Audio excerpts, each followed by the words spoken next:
Last night on Survivor Palau, a couple of surprising rule changes sent shockwaves through both tribes. And in the end, there was not one, but two flames snuffed out at Tribal Council.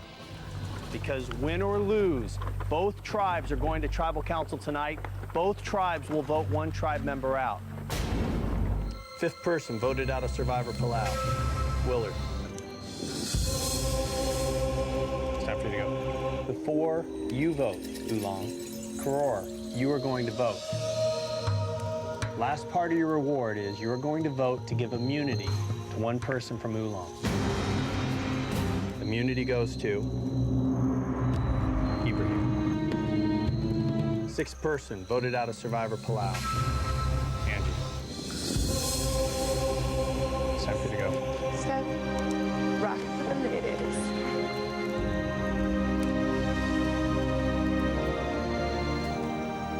Angie Jakusz and Willard Smith, good morning. Good morning. Good morning. Where to begin? All right. Willard, are you angry about being voted off the island? Not a bit. Had I been them, I would have done the same thing. Why? Because you were dragging them down? I was physically weak. I had some problems that you didn't see on there on day 3 that really put me down that I never really recovered from. I had some problems with heat exhaustion with my feet. If I had been them, I would have chopped me up on day 4 and used me for shark bait. That's a nice attitude, which I don't think Angie's going to be saying. Now, Angie, you must be upset about not still being in the game. Yeah, I'm a little miffed for the simple fact that the immunity kind of came out of nowhere. We weren't really warned about that or anything. Like, we're like, okay, so we have to go. We don't get food. We don't, we have to vote somebody out.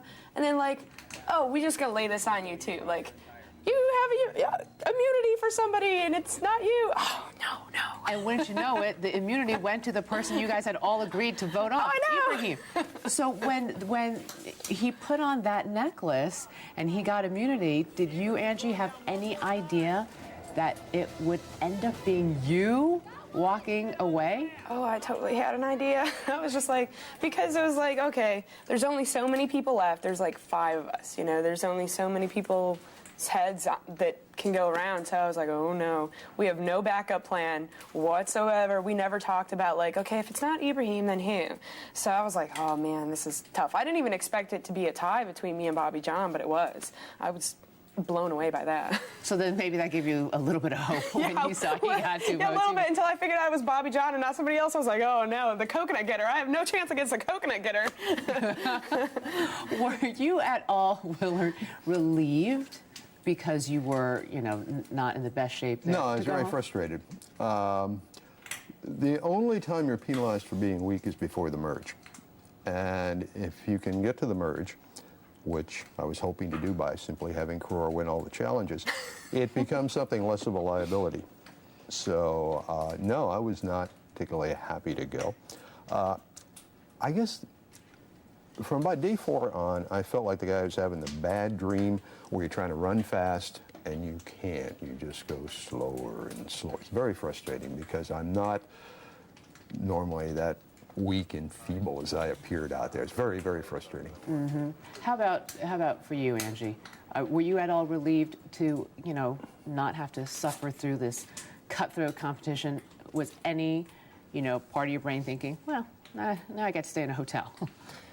No, I was just frustrated because I felt like I was playing so hard that I, deserved to be there a little bit longer. I was like, okay, I'm totally, I was not in the mindset of leaving that evening at all. I was not relieved. I was, you get pretty stunned. You're like, oh, I wasn't expecting this. And you really turned things around for yourself because you started out, first of all, you were the last person picked on your team, right? At least you got picked. Yeah. Unlike the other 2 had to go back to the United States. But, and then you did work so hard to turn it around. Is there anything you could have done differently to still be in the game right now? I don't think at this point there's anything that I could have done. By the time we got to that tribal council, I just kind of regret not making different choices in terms of who I align myself with. And just not having a backup plan. What happens, okay, so if Ibrahim doesn't go, what next? Yeah. And I was like, no regrets though, right? Playing the game from either one of you? Oh, none. Do it all over again? Oh, totally. He says, hey, well, you might stick around, think about that. No, I'm still playing the game. All right. Different circumstances. No, I'm very serious about Well, you know what? the game. Stay For me right is there. more important. Angie and Willard are going to stick around and answer your questions in our next half hour. So give us a call at 1-800-377-1718. That's 1-800-377-1718.